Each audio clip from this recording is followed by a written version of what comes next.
اس وقت پاکستان میں ایک قانون پاس ہوا ہے جس میں جناب بیوی کو گھورنا یا طلاق کی دھمکی دینا یا دوسری شادی کی دھمکی دینا جرم قرار دے دیا جا چکا ہے، جس میں تقریباً 3 سال کی قید بھی ہو سکتی ہے اور کچھ جرمانہ بھی ہو سکتا ہے۔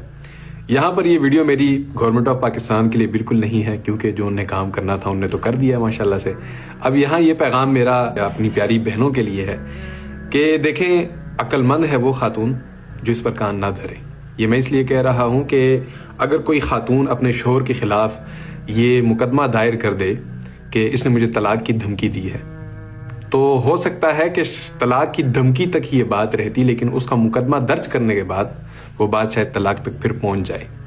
یعنی وہ خاتون اپنے ہاتھوں سے خود اپنے ہی پیروں پر کلہاڑا مار دے گی، کیونکہ کوئی بھی مرد اگر وہ کسی کو مثال کے طور پہ، میں اس کو سپورٹ نہیں کرتا، میں اس کو غلط عمل سمجھتا ہوں، طلاق کی دھمکی بھی نہیں دینی چاہیے، لیکن اگر کسی نے طلاق کی دھمکی دے دی اور اس کا ارادہ نہیں ہے طلاق دینے کا، اور ایسی سچویشن میں خاتون جا کر مقدمہ درج کر کے آ جائے، پھر اس کا مقدمہ سنا جائے یا نہ سنا جائے، پاکستان کے قانون سے ہم سب بخوبی واقف ہیں، تو اگر وہ صرف مقدمہ درج کرنے کے لیے اس نے دہلیز بھی پار کر دی تو شاید اس کی پھر طلاق ممکنہ طور پر ہو جائے۔ اس کے علاوہ شوہر کا گھورنا، یہ قانون بالکل سمجھ نہیں آ رہی کہ بھائی جان گھورنے سے کیا مراد ہے یہاں پر، بلکہ یہ لکھنا چاہیے تھا کہ شوہر کے مار پیٹ سے جناب کوئی مقدمہ ہوتا، اسے قید ہوتی۔ ہائی لائٹس میں اگر یہ لکھا جاتا تو یہ زیادہ اچھا لگتا، بجائے کہ گھورنے کے۔ گھورنے والی بات مجھے نہیں سمجھ آئی کہ چلو ایک شوہر نے اپنی بیگم کو گھور دیا نا، اب گھورنے پہ اس نے جا کر مقدمہ دائر کیا، یہ والا مسئلہ بھی طلاق تک پہنچے گا۔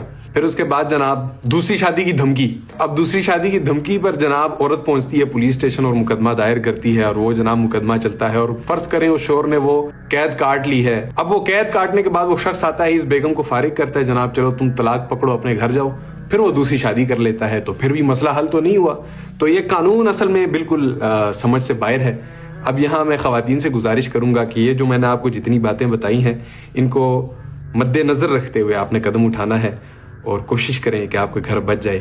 میری بھی یہی دعا ہے کہ اللہ تعالیٰ میری تمام بہنوں کو خوش و خرم اور آباد رکھے، اور اللہ تعالیٰ تمام مردوں کو احسن سلوک کرنے کی توفیق عطا فرمائے۔ آمین۔ وما علینا الا البلاغ۔ سلام پہنچے۔